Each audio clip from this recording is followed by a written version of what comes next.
Hey guys, Michael B. the Game Genie back again with another episode of Top 3 Tuesday.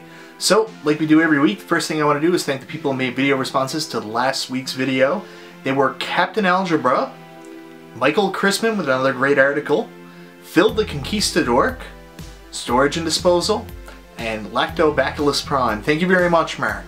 So this week, we're actually going to be doing kind of a response ourselves. Recently, I did a update, vlog, whatever video, and beforehand it was also a Q&A. I asked people on my Facebook page if they had any questions, and if they did, feel free to ask them and I'd answer. One of the questions was, and I can't remember who asked this, I apologize, I'll find out afterwards.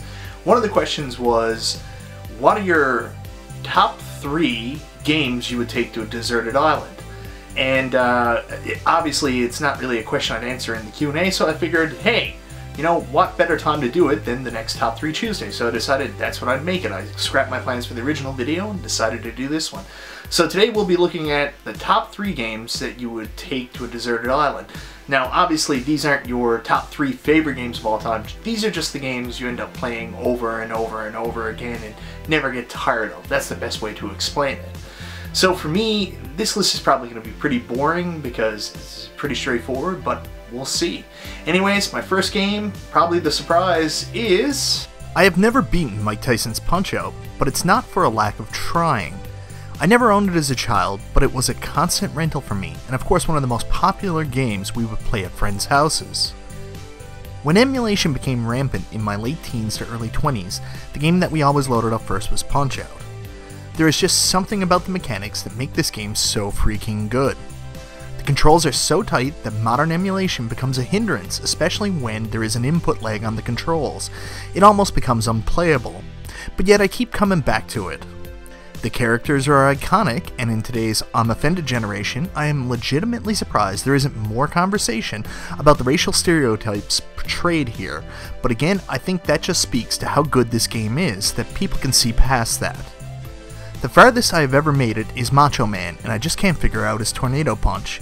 Maybe if I beat the game, I wouldn't still be playing it all the time, but something tells me the fun factor would keep drawing me back. Yeah guys, so Mike Tyson's Punch-Out, I bet you're pretty shocked by that. Number 2, won't be a shock in any capacity. It's Mega Man 2. It's my favorite game on the NES, so of course it's going to be on this list. Where this differs from the first game is I have beaten Mega Man 2. In fact, quite a few times now, but the nostalgia of this game keeps bringing me back again and again. In my time on YouTube, I have discussed Mega Man 2 exhaustively, so I don't have too much more to add other than to talk about its replayability. And this is where the game can truly be special, because you absolutely never have to take the same path twice, and unlike other entries in this series, its difficulty allows you to face a boss without the weapon that can take it down easily, without mastering the game like you would have to do for a no-hit speedrun. Essentially, once you get the Metal Blades, you can run through all the bosses. But I like different challenges, so I usually do Quick Man first and test myself on getting through the laser beam without the flash ability. But that's just me. And of course, my number 1 favorite Desert Island disc game I'd take to a desert island that I'd play over and over again is... Probably the video game I have played from start to finish the absolute most times over the course of my life is The Legend of Zelda: A Link to the Past. Of course it is. It's my favorite game of all time. Also, which I have probably said 1,000 times now. There are so many great solitary moments in this magical open world game on the Super Nintendo that I love experiencing over and over again. Like waking up in the middle of a stormy night to head to the castle and start my epic quest. To getting my first pendant after beating the first dungeon. To reading the ancient text with the book to open the second dungeon. To meeting the sick bug catching kid to get the net. To climbing Death Mountain and seeing the woods so very, very far below, to walking past the woodland creatures as you finally pull out the Master Sword. I could go on, and on, and on, but you see what I mean here. The cool thing about getting older is your memory starts to go a little, and I don't run through Zelda as often as I used to anymore, so sometimes I forget things, and figuring them out again brings back that original sensation of playing it for the first time. So guys, those are my top 3 games I take to a desert island. Again, not my top 3 favorite games of all time, just the top 3 games I could play over and over and over again. So what I wanted to hear from you guys is, what are your top 3 desert island games?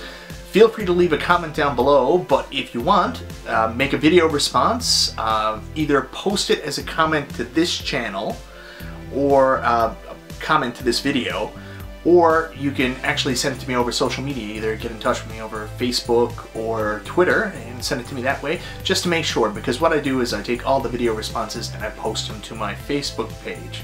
So anyways guys, that's another Top 3 Tuesday for this week. I hope you enjoyed it. Thank you very much. I look forward to your responses. This is Michael B, the Game Genie, and I'm Gonzers.